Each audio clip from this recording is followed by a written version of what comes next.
Hi everyone, இந்த வீடியோவில் fundamental duties ரிலேட்டடான கொஷின்ஸ் பார்க்கலாம். ஸோ அதுக்கு முன்னாடி அதை பற்றின ஒரு பேசிக் டீட்டெயில்ஸ் பார்த்துலாம்.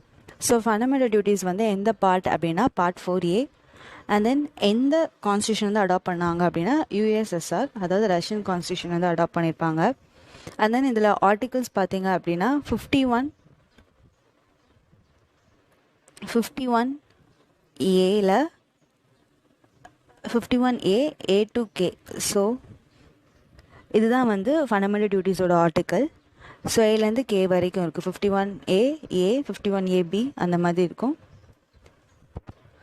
ஸோ இதுதான் வந்து ரொம்ப ரொம்ப பேசிக்கான ஃபண்டமெண்டல் டியூட்டிஸ் பற்றினது. ஸோ இப்போ நம்ம கொஷின்ஸ்குள்ளே பார்க்கலாம். First question, the chapter on fundamental duties include: First, duty to cherish and follow the noble ideas which inspired our freedom movements. Second one, duty to vote in general election. Third, duty to promote the sense of fraternity among the people. Fourth one, duty to stick to the political party on whose ticket one contestant election. So the right answer என்ன அப்படின்னா option A தான். So duty to cherish and follow the noble ideas which inspired our freedom movements. And next one, how many fundamental duties are in Indian Constitution? So Indian கான்ஸ்டியூஷனில் எத்தனை fundamental duties இருக்குன்னு கேட்காங்க. So அது வந்து என்னென்னா 11 fundamental duties இருக்குது. And then by which amendment the fundamental duties of the citizen are include இந்த Indian constitution. So எந்த அமெண்ட்மெண்ட் படி ஃபண்டமெண்டல் டியூட்டிஸ் வந்து இந்தியன் கான்ஸ்டியூஷனில் இன்க்ளூட் பண்ணியிருக்காங்கன்னு கேட்காங்க. ஸோ இது எந்த அமெண்ட்மெண்ட் மூலமாக அப்படின்னா 42nd amendment. And fourth one, Right to Education Act 2002 was introduced to help which of the following group society? So இது வந்து எந்த குரூப்க்கு அப்படின்னா age of children 6 to 14. So இதுதான் வந்து 11th டியூட்டியாக பை 86th அமெண்ட்மெண்ட் 2002 படி ஆட் பண்ணியிருப்பாங்க. ஸோ லேட்டர் வந்து இது வந்து 45th ஆர்டிக்கிளாக வந்து எஜுகேஷன் வந்து ப்ரொவைட் பண்ணுறதுக்கு ஒரு ஆக்டாக கொண்டு வருவாங்க. And fifth one, consider the following statements. First one, there are 11 fundamental duties laid down in the Constitution of India for every citizen. So இது வந்து correct. And second one, the Constitution, there is no provision in the Constitution of India for direct enforcement of fundamental duties. So இதுவும் correct. Third one of the fundamental duty of every citizen of India is to cast his or her vote in general or state election so as to maintain a vibrant democracy in the state. So இது வந்து தவறு. So ஓட்டு வந்து டியூட்டியில் வந்து சொல்லவே இதில்லை. So இங்கே என்ன கேட்டிருக்காங்க அப்படின்னா which of the following statement வந்து கரெக்ட் அப்படின்னு கேட்டிருக்காங்க. 1 and 2 தான் correct. So option A is the right option.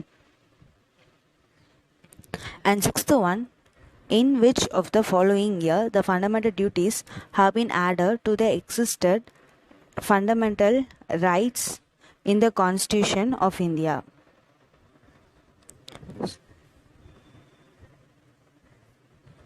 So இது எப்போ அப்படின்னா 1976. ஸோ ஆப்ஷன் வந்து என்ன அப்படின்னா ஆப்ஷன் B தான் right answer. The next one, the 42nd Amendment Act has incorporated into the Constitution of India a new chapter on. So 42nd amendment வந்து ஒரு new chapter, அதாவது இதில் இந்த நாளில் எதை வந்து நியூ சாப்டராக இன்கார்பரேட் பண்ணியிருக்கு அப்படின்னு கேட்டிருக்காங்க. Administration of union territories, formation of interstate councils, fundamental duties, none of the above. So இதில் ஆன்சர் என்ன அப்படின்னா fundamental duties. So option C தான் right answer. Eighth one, by what term the 10 commandments of 42nd Constitution Amendment Act are called? So இந்த 10 commandments of 42nd Constitution Amendment Act என்ன சொல்கிறாங்க அப்படின்னா fundamental duties. So option B தான் right answer. And ninth one, which one of the following is a fundamental duty in India? So இந்தியாவில் எது வந்து fundamental டியூட்டின்னு கேட்காங்க. First one, separation of judiciary from executive. So இது வந்து என்னென்னா DPSP, அதாவது ஆக்டிவ் பிரின்சிபல் ஆஃப் ஸ்டேட் பாலிசியில் உள்ளது, not a fundamental duty. Next one, to value and preserve the rich heritage of our composite culture. So இது வந்து fundamental duty. Next one, free and compulsory education for children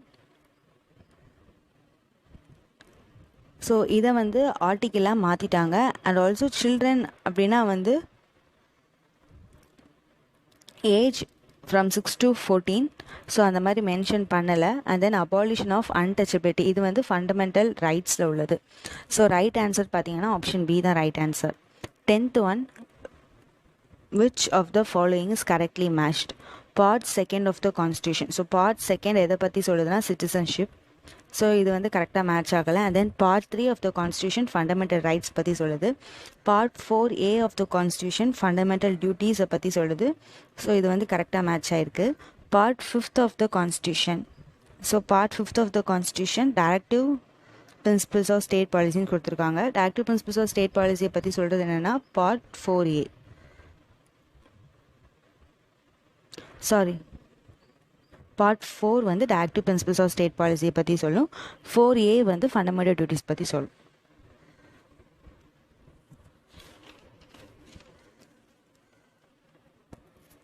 And then 11th one, which one of the following is not a fundamental duty? எது fundamental duty கிடையாதுன்னு கேட்டிருக்காங்க. First one, to respect the national anthem. So இது வந்து fundamental duty தான். இதுதான் ஃபர்ஸ்ட்டில் சொல்லியிருப்பாங்க 51A A இதுதான். And next one, to safeguard public property. So இது வந்து 51A ஐ சொல்லியிருப்பாங்க. And then to protect monuments and places of public importance. So இது வந்து ஃபண்டமெண்டல் டியூட்டியில் சொல்லியிருக்க மாட்டாங்க.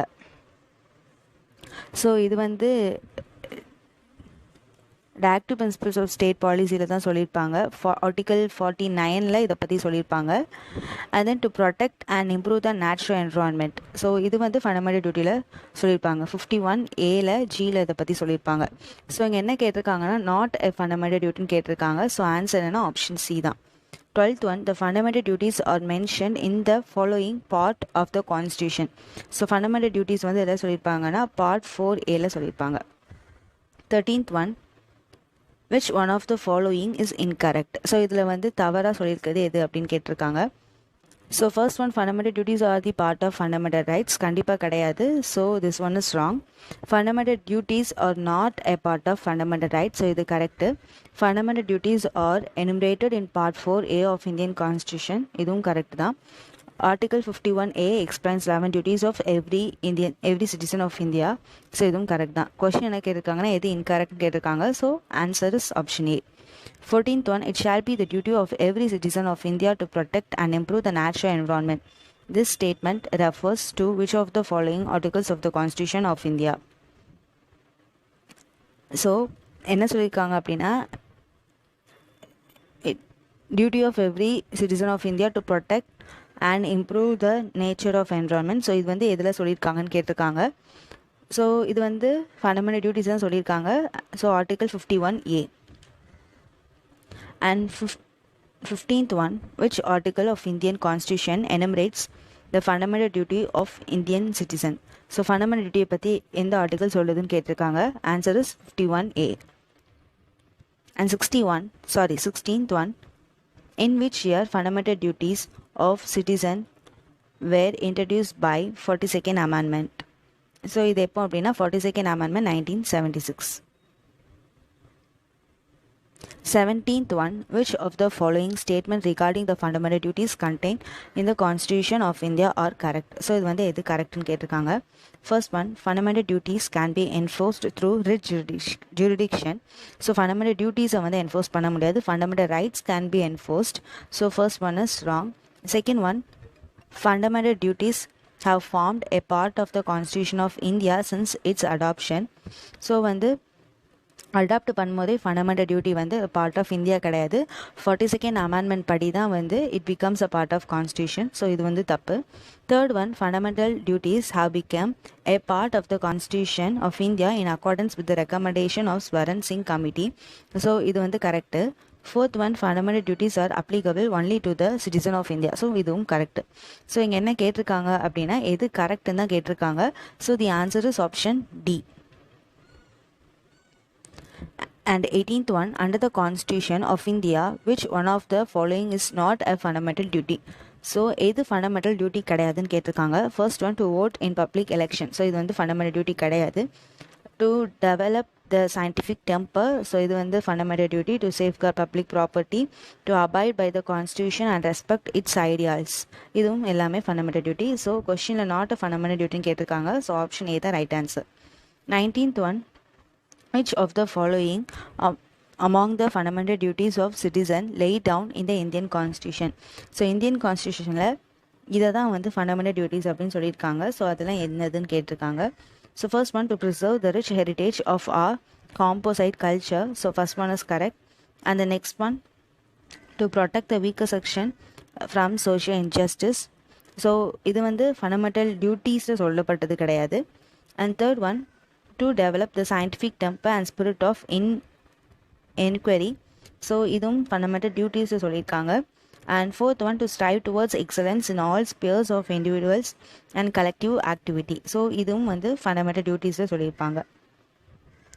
ஸோ rich heritage வந்து 51AF, and then scientific temper வந்து 51AH, and then excellence in all spheres வந்து 51Aல J.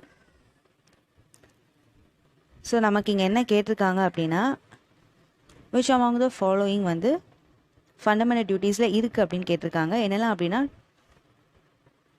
1, 3 and 4. ஸோ 2 வந்து கிடையாது. ஸோ ஆப்ஷன் சி தான் ரைட் ஆன்சர். ஸோ சம்டைம்ஸ் வந்து டிபிஎஸ்பி உள்ளதை வந்து கொடுத்து நம்ம கன்ஃபியூஸ் பண்ணுற மாதிரி கேட்கலாம். ஸோ இதுலேயும் அந்த மாதிரி தான் கேட்டிருக்காங்க. ஸோ அதெல்லாம் பார்த்துக்கோங்க. ஆனால் இதில் வந்து ஒரு 4 அமெண்ட்மெண்ட்ஸ் இருக்கும். அந்த அமெண்ட்மெண்ட்ஸையும் பார்த்துக்கோங்க. தேங்க்யூ ஃபார் வாட்சிங்.